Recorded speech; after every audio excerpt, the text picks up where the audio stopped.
Welcome everyone to chapter 1 of 6. This chapter is my life between the ages of 0 and 10, growing up in Melbourne, Australia, and what I had to deal with. If you have any comments, any questions, please feel free to ask. And I'll try and get back to you either by answering on the comment line or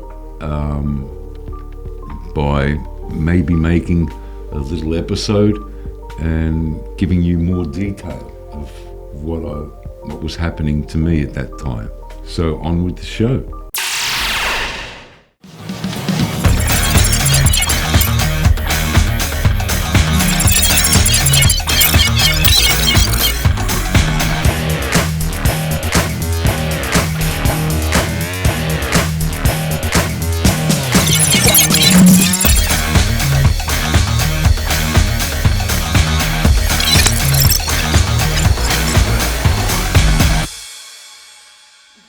Here we go. Hi there. My name's Hercules. I know it's a strange name, but you try going to school with that name back in the 60s. It's going to toughen you up one way or another. And plus, people don't forget your name easily, which makes it very handy in business or when you're dealing with a service. They know who you are. Now, what I brought you all here is to tell you my life story, and from there on, get to know me. And I really believe this is the best way for people to get to know each other. Now, this is going to be the first chapter. It's between 0 and 10. Okay, so let's start. From the first moment, I realized I was me. The first memory I have is when I'm in a cot. And I know I'm in a cot because I'm teething and I'm chewing the wood on the edges of the cot. And also, I was chewing my toenails.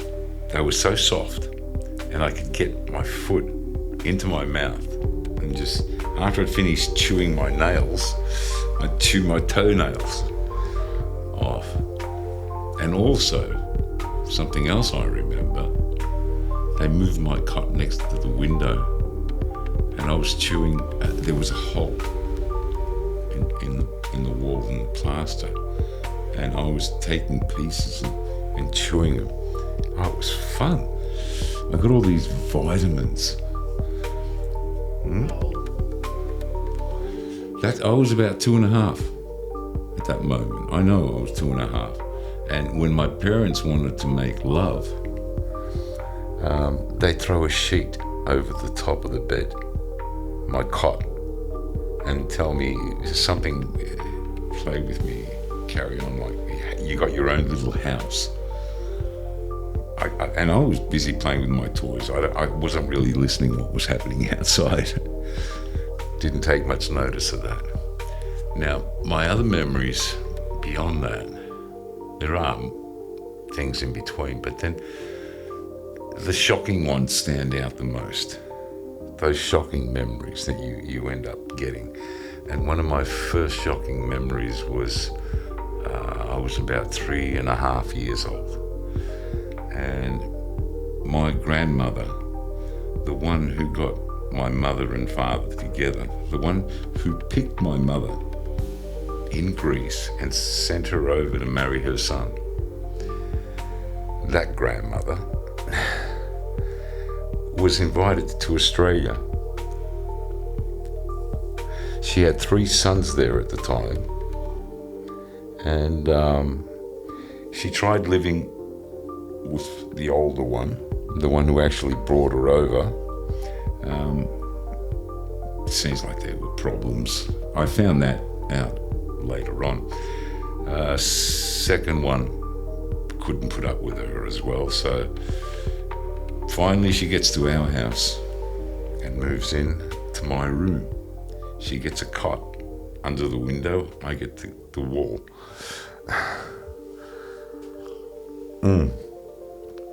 And she was left there to babysit me while my parents were working. They were working shifts. If they could work shifts, they would work shifts. That's back in the 60s. Australia, Melbourne had a lot of manufacturing. So I was left in her hands. Now remember, I'm 3.5, I'm not going to school.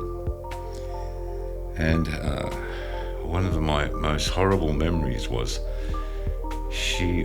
I could hear my parents take off and go to work. And then I was alone with her.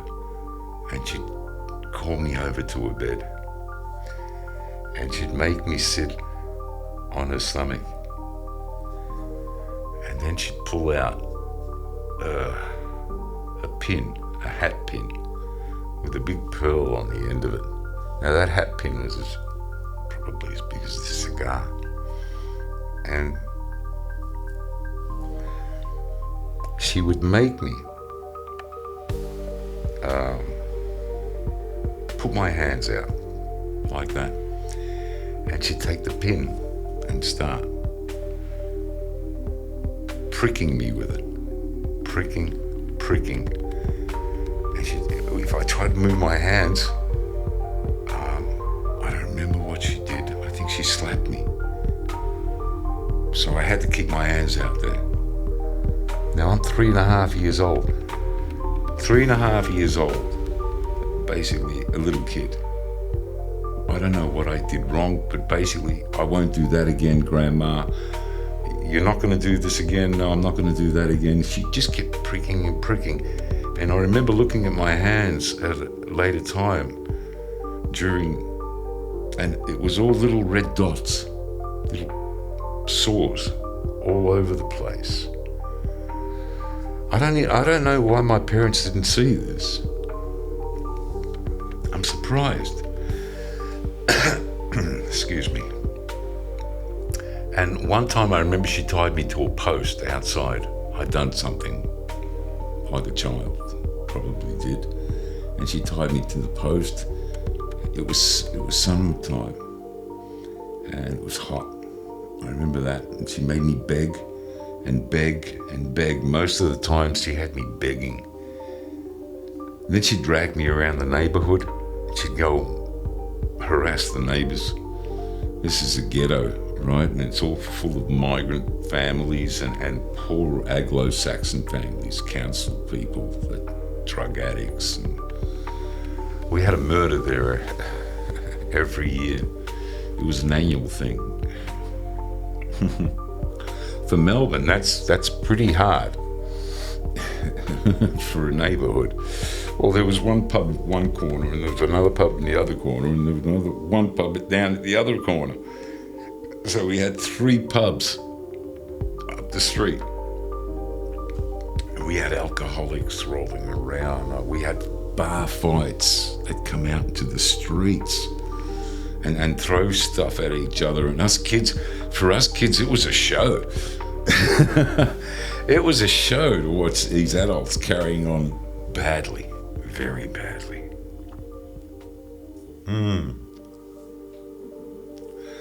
Now, where was I? Grandma.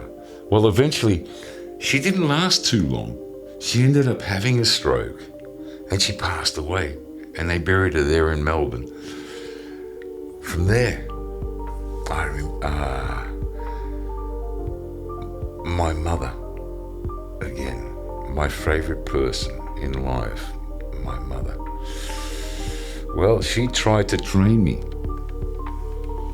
and teach me how to lie. I wasn't very good at that. And, well, let's say she tried. But my uncle, yes. Yes. I went to school at the age of 4. I went to school at the age of 4. Why did I go at the age of 4 when I was supposed to go at the age of 5? Because Mum wanted to save money from the babysitters in the neighbourhood that she was paying to take care of me while she was at work. I got passed around by a few neighbours. These were housewives that had their own kids who might have just had given birth and couldn't leave the house, so they would take on other people's children, make some extra money. And that's how it happened back then. I learned Italian in one lady. I think I was there for a year or so, and she actually taught me Italian. And we could communicate in Italian. It's fascinating. That was going to be my third language. So, Mum sent me off to school at the age of 4, made me promise that I wasn't going to tell anybody that I was 4. She'd kicked up a year. So I started school, all the other kids were bigger than me. And it was a struggle to keep up with them. You know what was the struggle? I was also dyslexic. That was the only issue I had. Mentally, I was there. There was no issue because I grew up out on that street in front of the house. And that woke me up quite a fair bit. Plus, I was happy to go to school. I was pretty happy to go to school. And at the same time, as I got older, I was going to Greek school. So I was learning both languages at the same time. For a dyslexic, that's pretty bad. I could speak both languages fluently. I can read if I concentrate, but don't get me to spell. I'm completely lost in space there. What's next? Your mother was teaching you to lie. Oh yes, my mother was teaching me to lie. And how she did this, she liked to have secrets from my father. Ridiculous things. I know they were just ridiculous. It wasn't anything. And she wanted me to keep secrets. And also, when my uncles and aunties came around, they asked questions. She expected me to lie on certain subjects. But my uncle, which was a younger brother, knew her pretty well. And he would corner me at some point and then ask me the question and look at me straight in the face. And I liked this uncle. He was a good young man. And I couldn't lie to him. Plus, he looked like a Greek icon, one of those icons you see in the churches. He had that long face with the long nose, and he looked saintly to me. So I couldn't lie to him. And then he'd turn around and have a go at my mum for teaching me to lie and keep secrets and stuff. My mum, I don't know. They had their own words. And from there, where am I? Taking your gifts. Oh yes, my birthday gifts and Christmas gifts that I would be getting from uncles and aunties. This is funny. It gets funny as it goes along through the years. But she used to carefully unwrap them in front of everybody, put the wrapping away safely, okay? And then open the box, take the toy out, give it to me, let me play with it a little bit while everybody was around. And then when they left, it was gone. It was repackaged, the whole thing, and then she'd put it up high on top of her cupboard in her bedroom.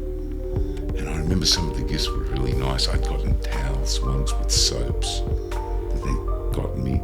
Some people, and so many of my gifts ended up on top of that cupboard. And you know why she saved those gifts?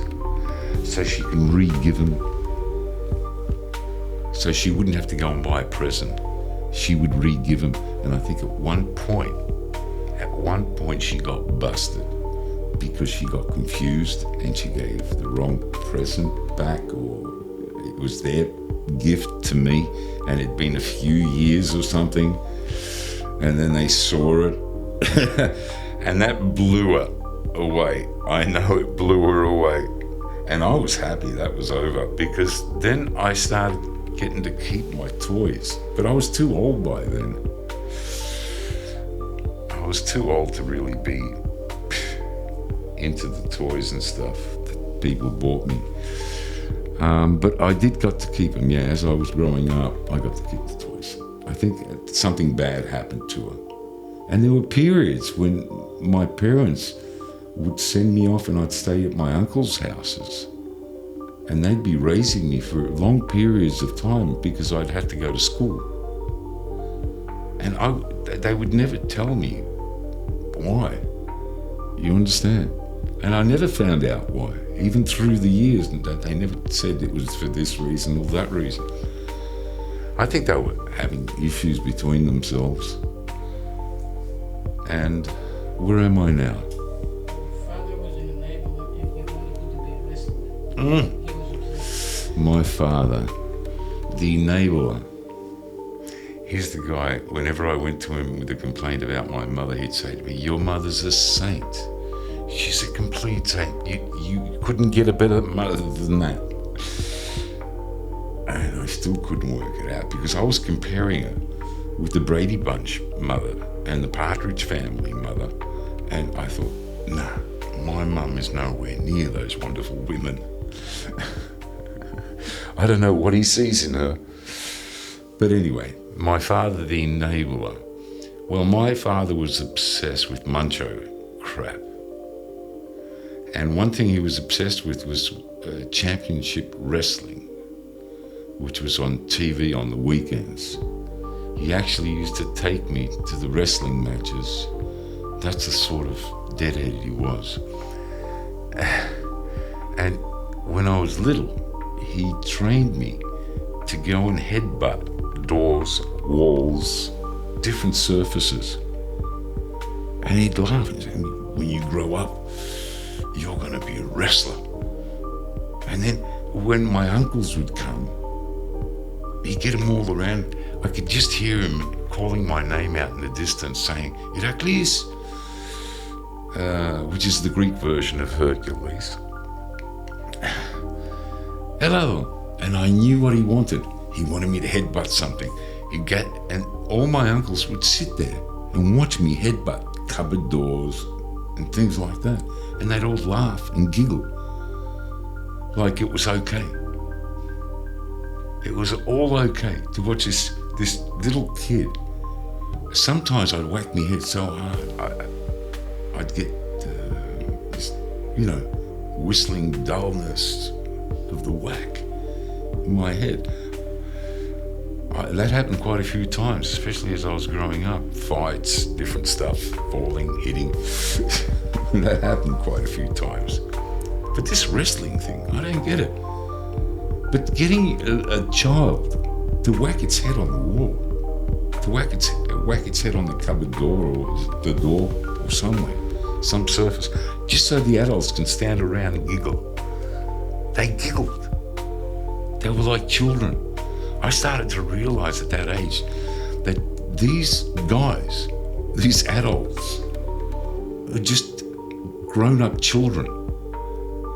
That's all they were to me. I was starting to see adults as children. And they were children, I swear. And I haven't changed my opinion of them.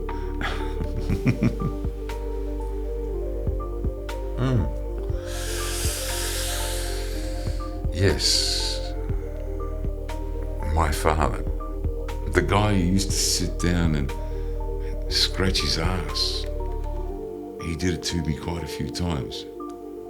And then with his stinky finger, he'd come and stick it over my mouth and laugh when I'm going, "Fuck, oh, it stinks. And I'm a little kid.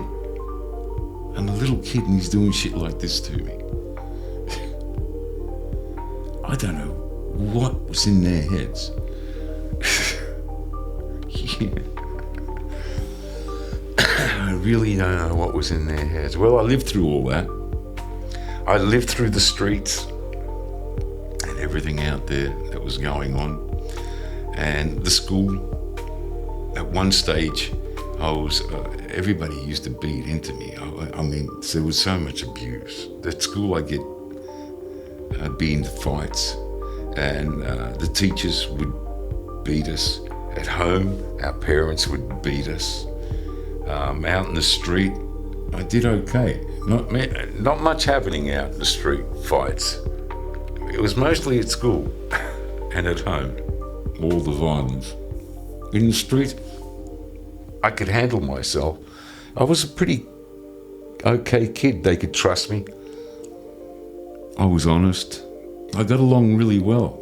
I was comfortable in my neighborhood. I stayed in that neighborhood till I was 10. And I learned how to just be honest with people. And you get along with everybody. We had little gangs and stuff like that. And the older kids would create gangs, but they wouldn't bother us younger kids. We were the same neighborhood. We were okay. I don't know what sort of gangs they were. Oh, and across the road from my house, they were pulling all the houses down. These were all old terrace houses. Our house was 150 years old at that time, from what I know. And the ones across the road, they were pulling them all down and building these new yuppie ones for modern people. Because I was in the inner city area of Fitzroy, North Fitzroy, in Melbourne, and that land was worth a fortune. When did you start raising your sister? My sister.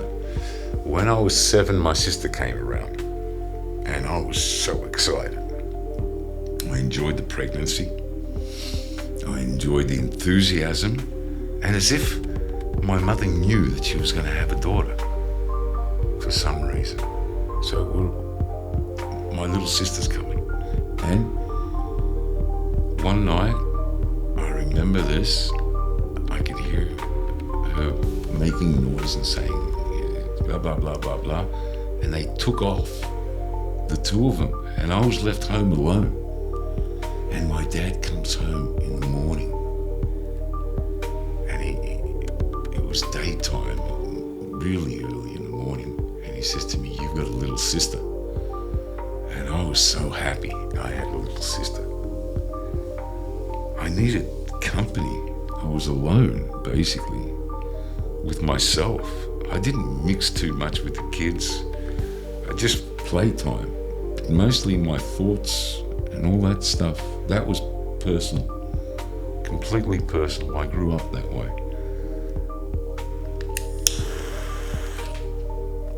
Nothing weird or strange. It was just me being me. I could depend on my inner self, myself. I learned to depend on myself. You understand? And my decisions were made and everything on my own moral compass and my own moral ground. I know they tell you what's right, they tell you what's wrong. But still, I like to bend things a little bit too. Play with that. Just to have an experience. I wasn't a bad kid, but I always seemed to get myself in trouble. Don't know why. Looking at myself, I see a child that just wants to grow up and is excited about life. Not like the other children that do bugger all. You know, they get domesticated really quick. I wasn't domesticated at all. They couldn't domesticate me. So my sister comes along and I end up, because my mum wanted to save money, she would get me after school to pick up my sister, take her home and take care of her while mum and dad were doing their overtime, like always.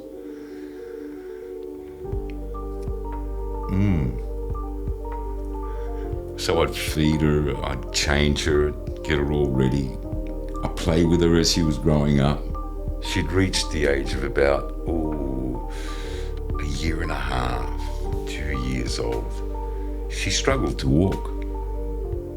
She took her a long time to walk. And I loved playing with her and taking care of her.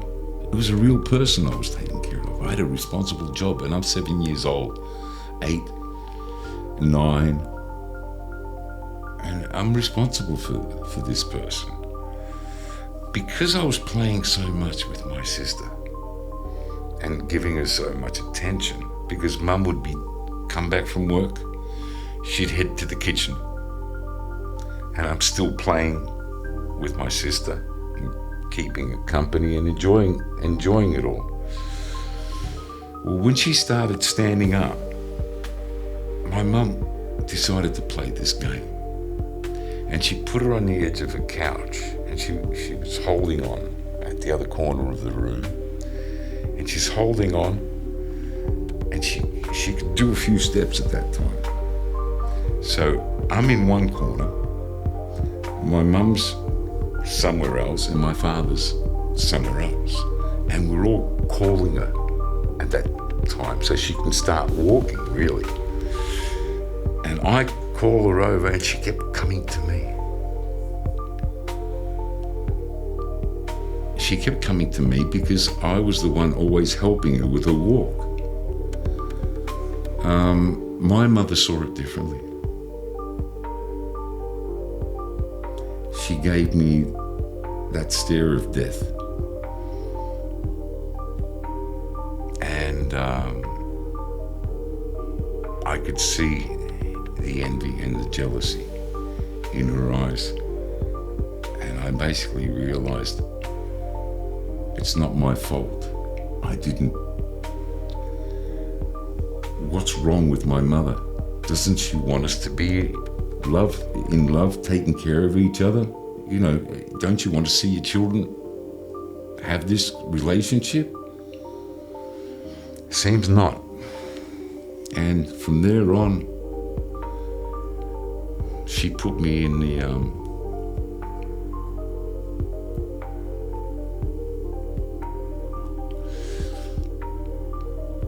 she started putting me in difficult positions as I was growing up. I used to get punished, and they'd lock me up under the stairs in this moldy, smelly place. And the first time they stuck me in there, when I was little, I was scared. But because the boards had shrunken on this door, there were cracks, big cracks, and I could see the light going right through. So all I had to do was put my eye and look straight through, and I wasn't in that space anymore. So I was quite comfortable in there after a while, no matter how many times. So they stopped doing that. Then that's when they started beating me. Mum would use cooking spoons and any other cooking utensils she can get her hands on to beat me. And my dad would use his belt because it was hurting his hand to beat me with his hand.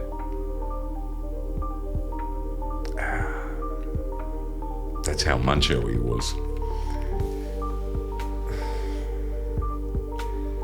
And then from there on, When you start wagging school.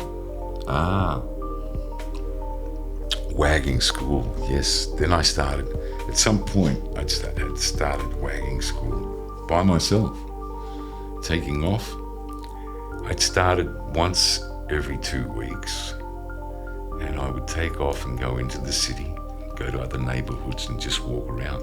I would learn more from just walking around the city because the city was so close and I had so many hours. Plus, I'd been given a watch because I had my sister to take care of. So I had learned time. And I was able to take off into the city and make it back home. And the walk was only 1 hour one way and 1 hour back for me. And all the stuff I saw, even on rainy days, it didn't have to be a nice sunny day or anything. Even on the worst days, weather, I would do these trips. And I just absorbed so much watching people go to work, making that building sites where I could just look through and just watch them working in there. There was so much education, and all those kids at school were getting dumped down. The playground was where I used to fight. The playground is where I used to fight. That's where I came to another realization in my life. Because of my name, I had to fight. I couldn't stand down, and I didn't have an issue with bullies. Bullies wouldn't bully me. I was a ghetto kid, and I was well built. I was full when I was young, and I was able to take care of myself. I did good. I did. I always stood up to bullies. Nobody bullied me. And that makes a hell of a difference. And to learn this at such a young age and stand up for yourself is a head start, a complete head start in life. And the next one would be school and street fighting, yes. What I did realize with the fighting was, especially at school, at school I realized all the different personalities of the human being. I saw them. Before they put personas on, as they grew up, I saw them for what they were as a child. Every personality, every phobia, every hang-up, all these strange little people running around, and none of them really having any balls. Most of them were bullied, easily bullied and pushed around. They were obedient, like cattle, domesticated, completely destroyed. And I was so alive. I started wagging at, once every 2 weeks, and then I started every week. By the time I was about 10, I was doing pretty good with my wagging. And I was getting groups together to go out with. But I'd rather do it on my own. I didn't like going out with the other kids and doing their mischievous stuff that we would get up to. I didn't like because it would get us in trouble, and that would spoil those days off that we would take. And why I took days off? Because the teachers couldn't give a rat's ass about us migrant kids. We come to school, we don't come to school, they don't care. That's what I realized. They didn't give a rat's ass. And they wouldn't even ask for a note. I'd go back to school, and if they asked for a note, I'd say, I'll bring one tomorrow. And I would write a note out. And because I knew my mother's signature she would write in capitals somehow. And I could copy her signature easily because her English was bad. She would try to do her signature in English. So I did counterfeiting when I was a kid. I did a lot of counterfeiting. I would counterfeit lunch passes and things like that as I grew up. I even counterfeited my birth certificate because I didn't think it was fair that I was 16 and I was going to get paid less but do the same job as an 18-year-old. So I Xeroxed it, changed it, and produced a birth certificate, made me older so I can get a fair pay because I'm doing exactly the same amount of work. That's how I fight the system. That's how I fought the system. Anyway, what else have we got there? Yes. What I was never given was basically pocket money. That was a begging competition. That was seriously a begging competition if I wanted to go and get something from the milk bar as a kid. All the kids at school would get pocket money. Most of them, I know, would. And they would go and get Chico rolls, they'd get dim sims, chips, sometimes from the local shops that were across the road from the school. And one had colouring textures and pencils. And that's what I was obsessed with. I wanted those colouring textures and pencils. And my parents wouldn't buy me them. So I stole money from my dad's pocket.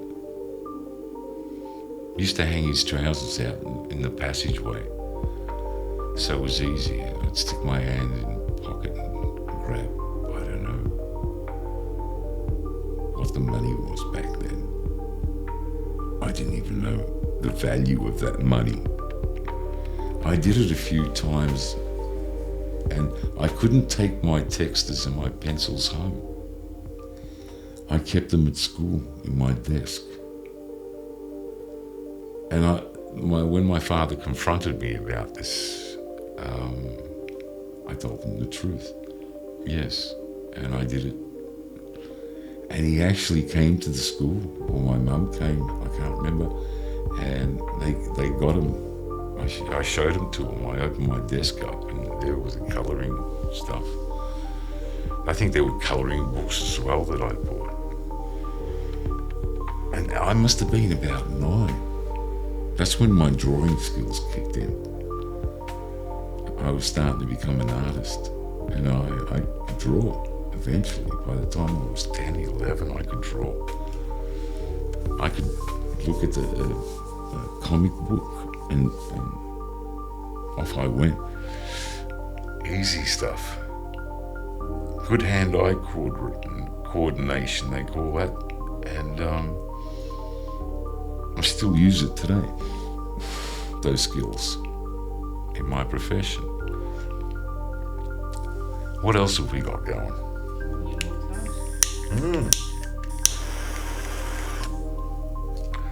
By the time I was 10, my parents had paid off the house with all that overtime and all that stinginess. I had to wear it. I mean, I'd only get one pair of shoes and one pair of pants a year, if I was lucky, because some years I'd still have the same pants and Mum had to let them down. I lived like a pauper. We lived like paupers, seriousseriously, and we didn't have to. We seriously didn't have to live like that. Anyway, let's move on. I think that's basically some of the spots in my childhood. A lot of violence.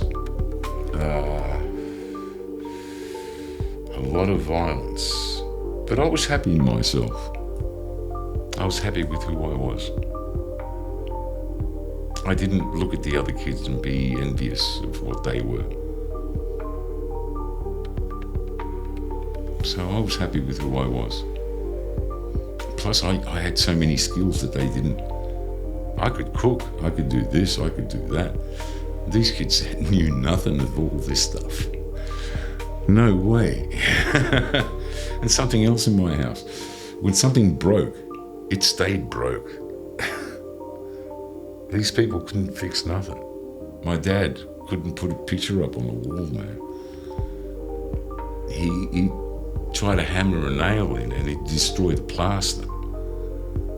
And he'd create a hole completely, trying to put one nail in. The old plasters in those old houses they were so old and brittle. You'd have to know what you're doing to get it right. Anyway, nothing to learn there. At the age of 10, they managed to pay off the house. They sell it for something like $15,000. And they go off because the factory where my father worked was moving to East Preston. he went along with the factory. And we moved to East Preston. Just, I would say, a half an hour walk from the factory. And another half an hour walk or so to my school, which was across the road from the factory. In the middle was a race course where they put trots, where they train horses. So there was a factory on one side, CIG, and then there were the trots, the horses, and across the road from the trots was the school. Next to the school was Northland, perfect place to put a shopping centre next to a school. And then across the road from Northland, next to the trots, was the drive-in. Everything was there. Everything was there. That's the neighbourhood I moved into. But that's another chapter. And that one's going to be exciting because that's where all the growing up happened. Finding myself and understanding myself, I'd done that by the time I was 10. I knew a lot of my capabilities, strengths, weaknesses, what I had to work on. So, let's move into my teen years on chapter 2. I promise you, chapter 2 is going to be exciting. That's when all the shit went down.